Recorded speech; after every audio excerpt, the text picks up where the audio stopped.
You're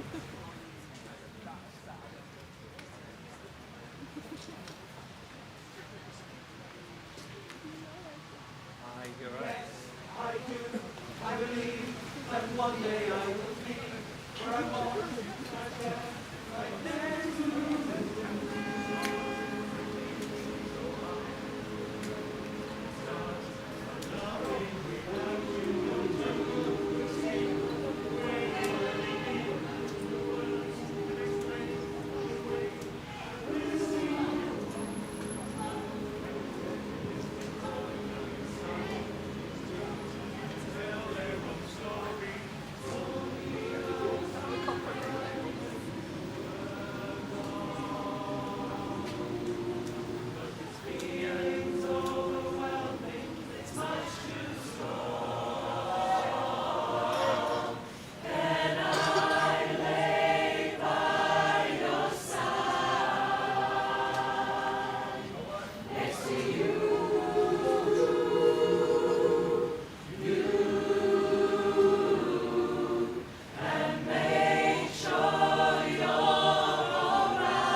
Illusions of the fears I know I've left behind. Was it that yesterday I stepped out of the ordinary? I can feel my soul ascending. I'm on my way, can't stop me now, and you can do the same. What have you done today to make you feel proud? It's never too late to try. What have you done today to make you feel proud? You can be so many people if you make that break for freedom. What have you done today to make you feel proud? What is that you done today? What is that you done today? What is that you done today? What is that you done today? Still so many answers I don't know.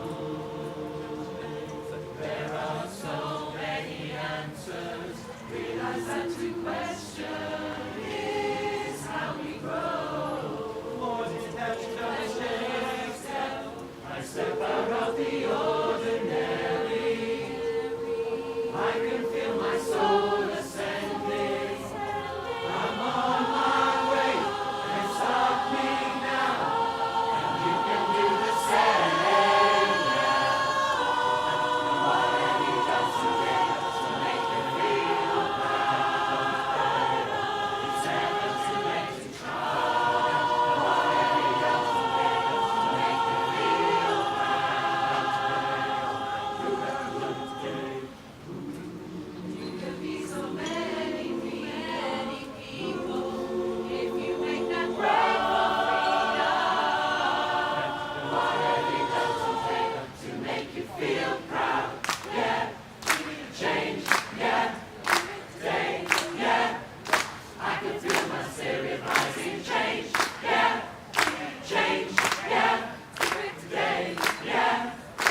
Could we thank the Manchester Pride Chorus for welcoming us into the park?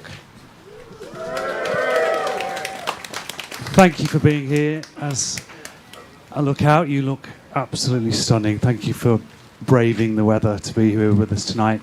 My name's Adam, and I'm Adam Zane, and I'm very proud ambassador for George House Trust.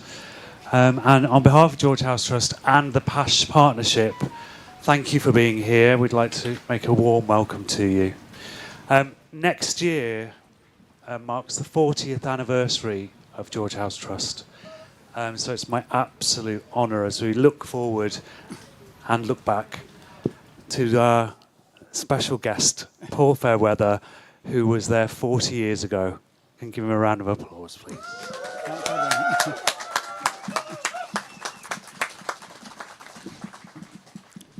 Good evening, everyone. Again, I'd like to welcome you to the Vigil.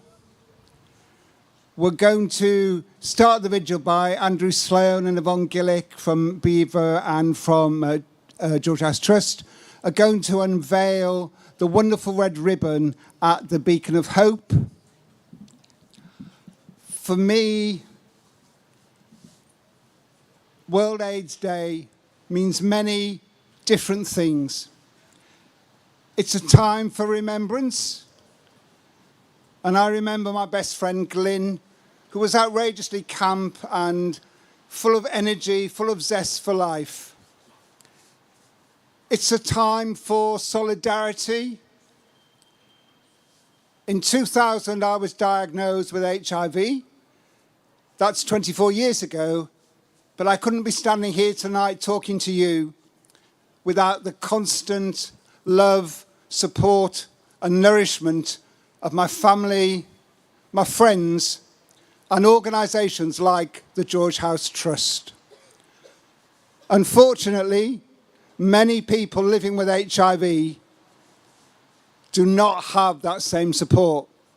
So tonight we stand in solidarity with everyone living with HIV. The Vigil is also a time for awareness. And this evening, we're going to hear the stories of 3 positive speakers, an inspirational group of volunteers who I have the privilege to work with and support. Every year, they talk to hundreds of young people in Manchester schools. They talk to health and social care professionals. They talk to a wide range of groups. And it's their honesty, their commitment and their determination that provides a key weapon to eliminate HIV stigma. We're also going to hear from two amazing HIV consultants about their amazing and exciting work in Manchester and across the country. So tonight we stand in solidarity with them. World AIDS Day Vigil is also a time for action. We need to be continually arguing, fighting, campaigning for the resources we need for our NHS and for our wonderful voluntary and community organisations.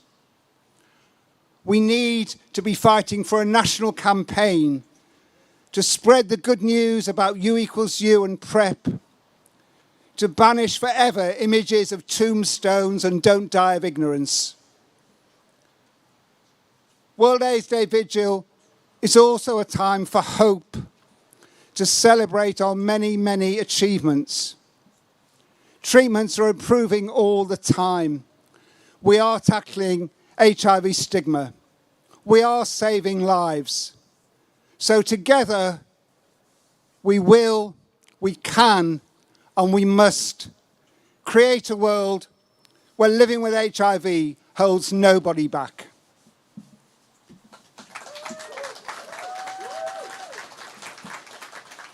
I'd now like to invite Andrew to the stage, and he's going to share his personal story with you. Andrew.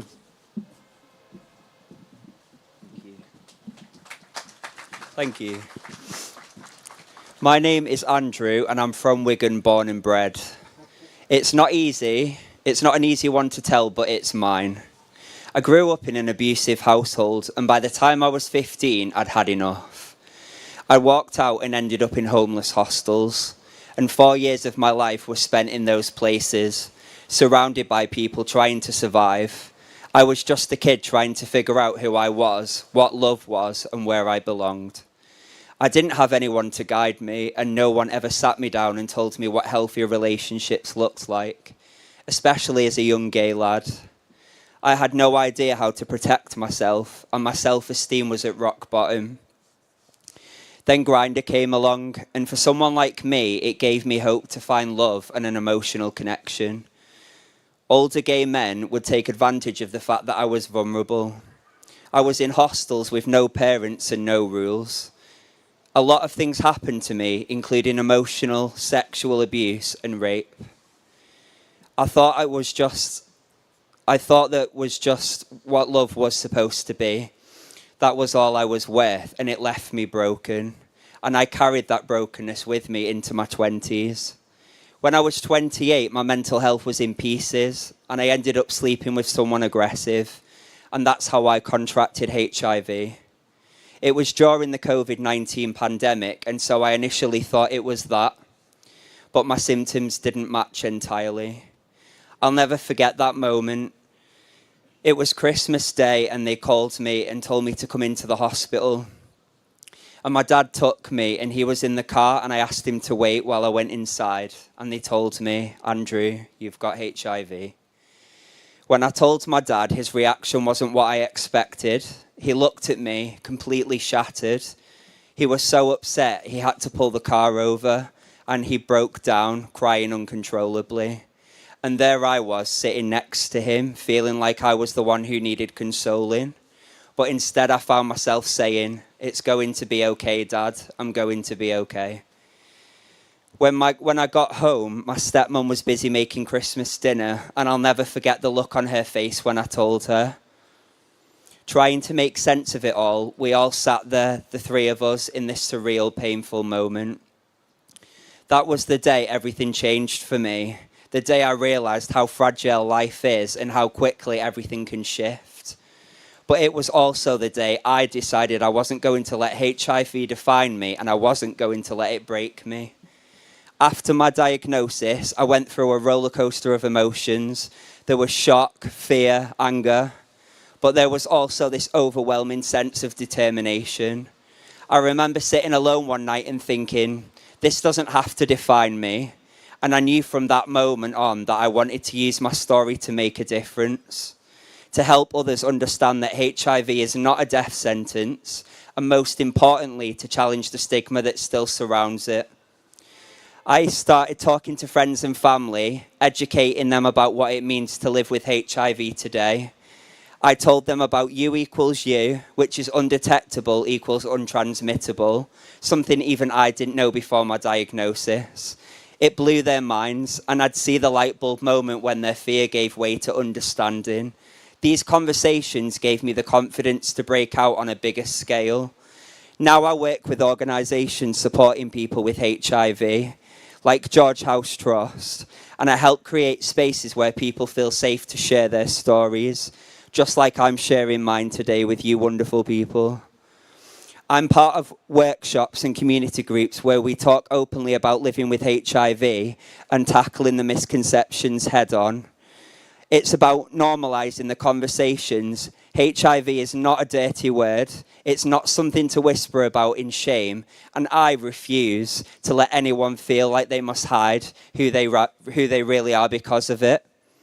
I'm not just fighting for myself. I'm fighting for everyone who lives with HIV, for those who've been silenced, and for those who've lost their lives to this virus. It's a step towards a world where HIV doesn't carry the weight of stigma anymore, and I believe we will get there one step at a time. And until we do, I'll keep speaking out, sharing my truth, and standing proud. Thank you.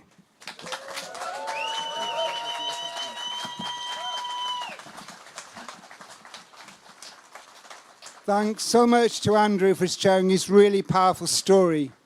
I'm now going to invite Anna to the stage. She's also going to talk about her personal story of living with HIV. Can we welcome Anna?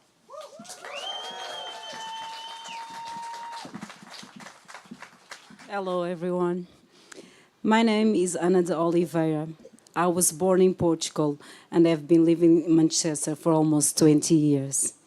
My story begins with deceived trust, but continues with hope and determination. 6 years ago, a nurse, very compassionate, said to me, "I'm sorry, love, I don't have good news. Your HIV test came back positive." And it felt like a death sentence, even though I was aware of the existing treatment for it. I was struck with unbearable pain because of the events that led to it, and I was not prepared to face what was coming next. As a healthcare professional myself, I had always seen HIV as any other chronic health condition, but that was about to change. I was stigmatized by the second nurse on the first day of receiving my diagnosis. She told me all about the bloods, and she said, "It's unfortunate that from all the STIs you could contract, you chose HIV." I was voiceless. That was when I realized HIV was not going to kill me, but the stigma attached to it could. With her comment, I lost my identity. I hated myself, and the self-stigma and pain almost drove me to suicide. I was helpless and chose to fight in silence, distancing myself from friends and family. But only my children realized that something was wrong, although they didn't know the real reason. I was losing myself day by day, and I decided to contact George House Trust and start counseling, but soon ran away. I couldn't accept that I was mentally unwell. I was living in survival mode, and this voice constantly reminded me that I was living with HIV. But I kept fighting this voice till I managed to buy my house so my children would have a roof above their heads, because in my mind I was going to die. But thank God I was wrong. Fast forward, I shared with a close friend and later with my children. They were amazing. Although there are lots of tears, they also told me how proud they were to not discriminate people living with HIV. And one of them told me, "Wait, I don't understand. Why is everyone crying? You're not going to die tomorrow, are you? There is treatment available."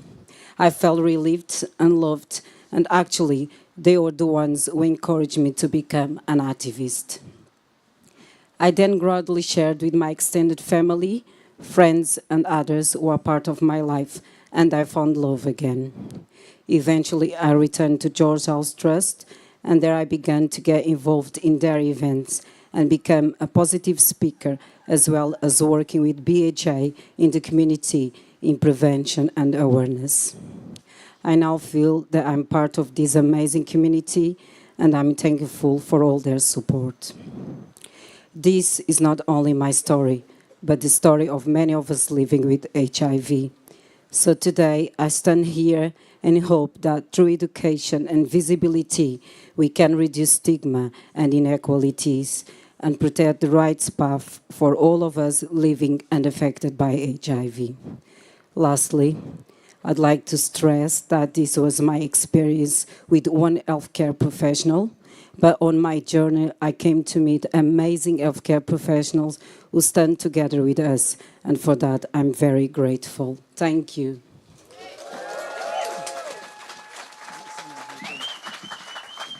Thanks so much, Anna, for sharing again her story of living with HIV.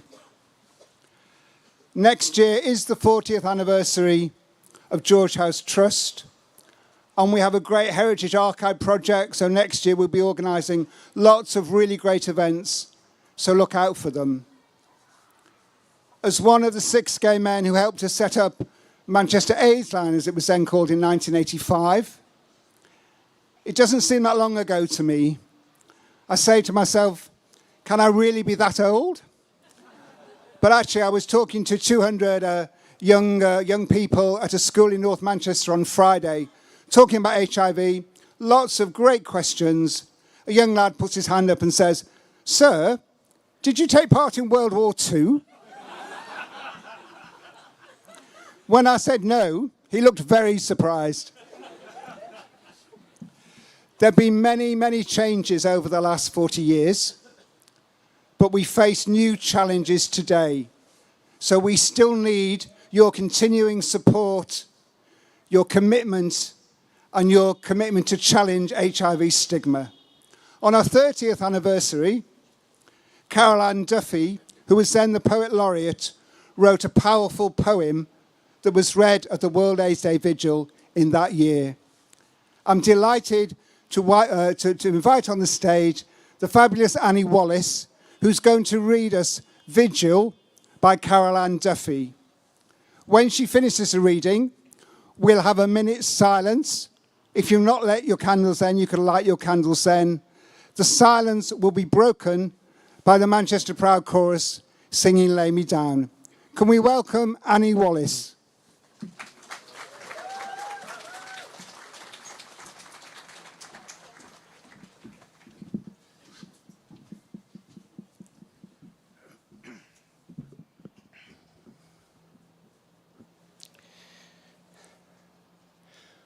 When you lived, no one could hold a candle to you. Tonight, small flames of memory, which scald the hands with wax tears, yearn to be tongues uttering your name in light. You burned bright, illuminated right, the vigilance of science, the grace of tolerance. This silence, now a deep, warm gathering of breath to blow out guttering words, stigma, ignorance, fear. Let them know death. One lit taper touches another, contagious with fire, and darkness glitters. Brief flowers, each with its own smoke ghost. They could be dancing that close. The living holding candles for the lost.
Thanks to the fabulous Manchester Proud Chorus for singing Lay Me Down so beautifully.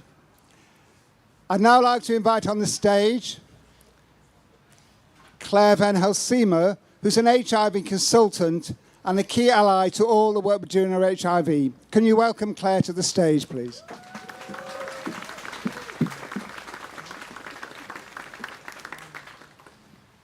Thank you. Thank you to Paul and the PaSH Partnership for asking me to represent HIV clinicians. There. Can you hear me? Oh, that's better. Still need my glasses. Thank you to Paul and the PaSH Partnership for asking me to represent HIV clinicians in Greater Manchester here this evening. Not the only one here. I've seen our nurses, Grace, Sam, clinicians, Leanne, Orla, and others who I might not have spotted. It's a privilege, particularly to follow the Manchester Proud Chorus, Andrew, Anna, Paul, and the other speakers. So my name is Claire Van Helsema. I'm a consultant in the Regional Infectious Diseases Unit at North Manchester General Hospital. And I've worked as an HIV doctor for over 20 years, during which time, of course, much has changed for the better. We've all been very happy to see progress on two key areas in Greater Manchester in recent years. The first is the expansion of routine opt-out HIV and hepatitis testing for adults having blood tests in the 4 emergency departments in Manchester and Salford.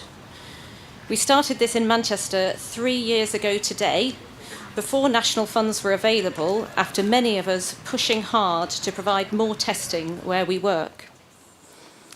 We've certainly seen the results for people diagnosed this way, for their health and that of their partners and families. We've seen how we can work together across organisations and city areas between the NHS and the voluntary sector towards a common aim. Over 115 people have been diagnosed through this route in the 4 hospitals. So with 5 more Greater Manchester sites starting testing in emergency departments soon and an announcement of further funding for these programmes just this last week, we hope to progress faster towards zero HIV transmissions. While this opt-out testing is a great step forward, there is, of course, more to do, as we still see people whose journey to HIV diagnosis and treatment isn't easy, is delayed or missed, and we need to keep pushing for better so that everyone has prompt care and treatment, as everyone needs and deserves. The second area of progress is in education on HIV-related stigma.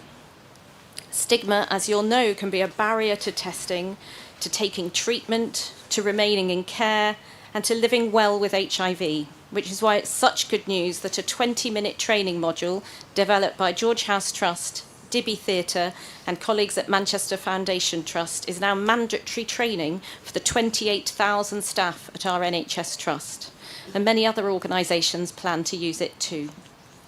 Within 4 months of this becoming mandatory, 18,000 people had completed it, ensuring that we disseminate accurate knowledge and understanding among staff in healthcare and through them among the wider Manchester community. Manchester is hosting this evening on behalf of the British HIV Association for World AIDS Day, and we welcome colleagues and friends from across the UK.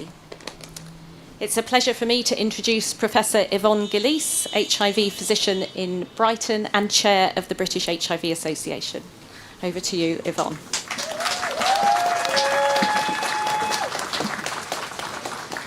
Thank you very much, Claire. And it is such an honour to be here today as the chair of the British HIV Association, working in partnership with the George House Trust, with PaSH, with all of you for World AIDS Day today in Manchester, our first ever regional World AIDS Day for BIVA. So thank you all for being here today. I think, as Claire has said, there are so many things that we are doing better in the context of HIV. And the British HIV Association has 800 members, from doctors, nurses, pharmacists, people living with HIV in the community, medical students, a huge collaboration of people trying to work together. And our aim is to improve the lives of those living with and affected by HIV. What change are we looking for? Well, the stories that you've heard from Anna and from Andrew today, and there are many other stories, show that we still have to demand improvements in care, treatment, and how people with HIV are approached by not only healthcare professionals, but also by the general public. We still have a lot of work to do. And this week, Downing Street hosted a World AIDS Day event for the first time since 2007. And we were all introduced to the Prime Minister, who spoke, and I think it felt like he spoke very eloquently, but also from a place of commitment. And he wants to help us, to help all of us, to try and get HIV to 0 new diagnoses by 2030 in the UK and 0 stigma. He specifically talked about stigma also. I think it's so important that we all take the time, whatever we are busy doing with our education, with our healthcare, with our work, that we are all standing here together, side by side, taking the time to stop and reflect on those we have lost with HIV. But also, we are standing here together, remembering, honouring, sharing, loving, and still here with hope and belief that we will make things better for ourselves and for all people living with HIV, not only here in Manchester, but in the whole of the UK and globally for all individuals. So thank you very much, Manchester, for hosting the World AIDS Day event, and I wish you all well this evening. Thank you.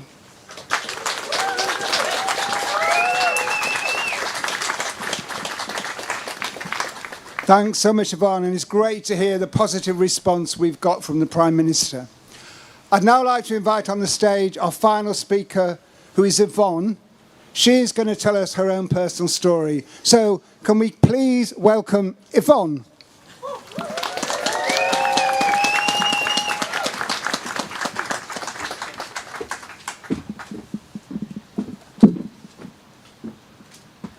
Hello, you've seen me stepping up, aging well.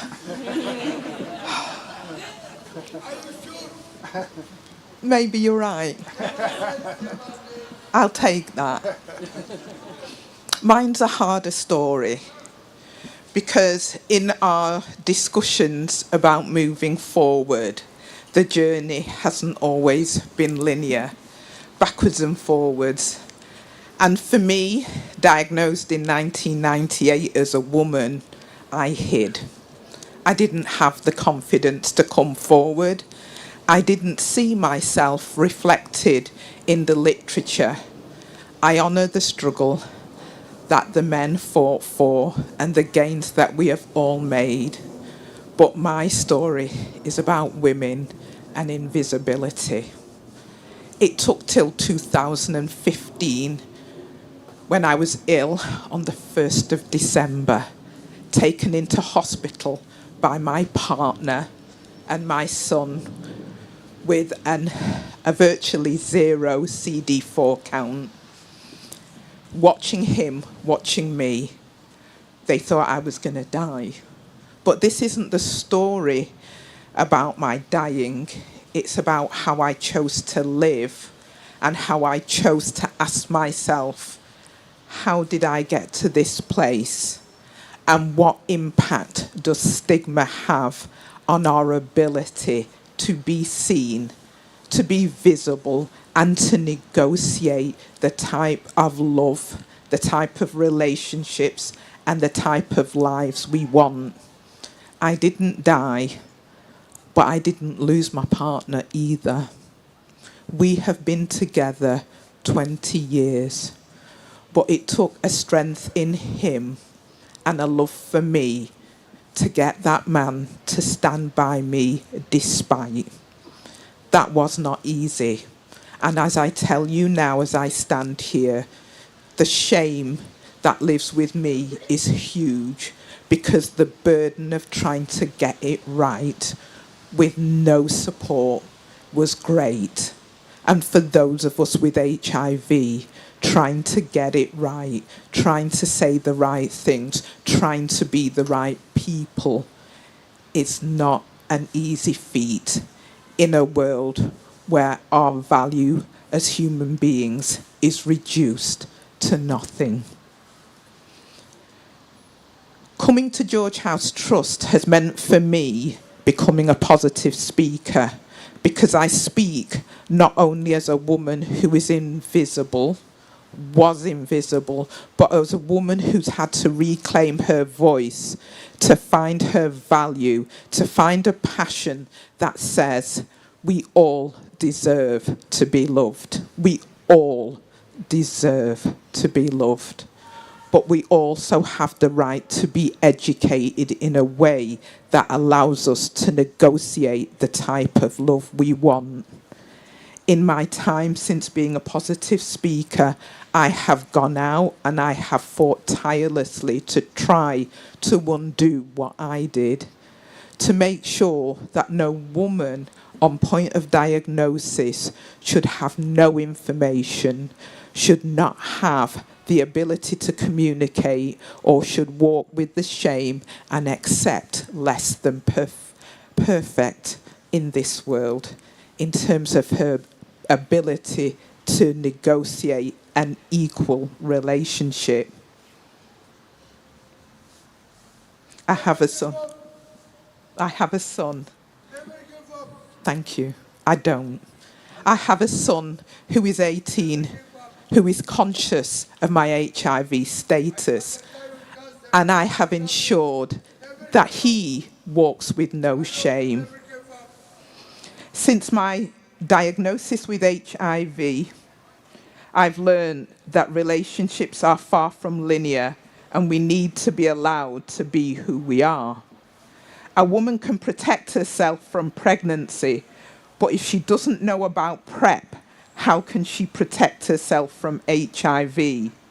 How do we end new transmissions if women don't know they are at risk? Remember, the potential for transmission is not just about her, but her children as well. Women need access to PrEP, and we must normalise conversations about HIV. HIV has changed. The medication has changed. People are growing older with HIV. We need to understand what makes for safer sex, but how do we do that if we don't understand what healthy is, what is okay, and when to walk away? Excuse me. Let's talk about HIV negative people and HIV positive relationships, positive and negative. For most of us, the need for connection brings out our greatest fear. If I tell you who I am, will you still love me? If society still punishes me for being HIV positive, how can I come to you without fear, showing vulnerability and being authentic? So while the world moves towards the global target of ending new diagnoses, the real wins may come down to you and me.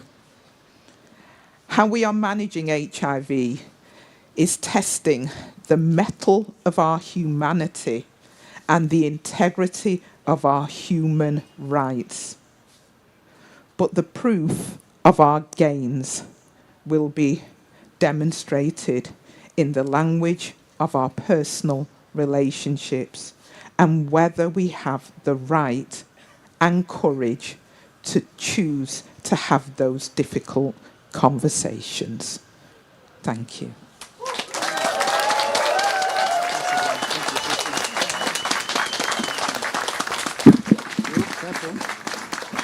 Thanks so much to Ivon for her powerful and thought-provoking comments. I'd just like to do a final thanks before we finish. I'd like to thank the British HIV Association, who've helped to fund and have spoken at the Vigil. I'd like to thank the members of the PaSH Partnership, George House Trust, BHA for Equality and the LGBT Foundation, and Manchester City Council for their continuing support. I'd like to thank the wonderful Manchester Proud Chorus. I'd like to thank Pam, our signer, Frog for the fabulous wreath, and also Neutron AV Security. I'd like to thank all our speakers, but above all, to thank you for coming out of Manchester on a night in the end wasn't too rainy, to show your continued support for people living with HIV. Many people, many bars in the village are supporting us, so now go, have a drink, enjoy yourselves. Thanks so much for coming to the Vigil in 2024. Thank you. Good night.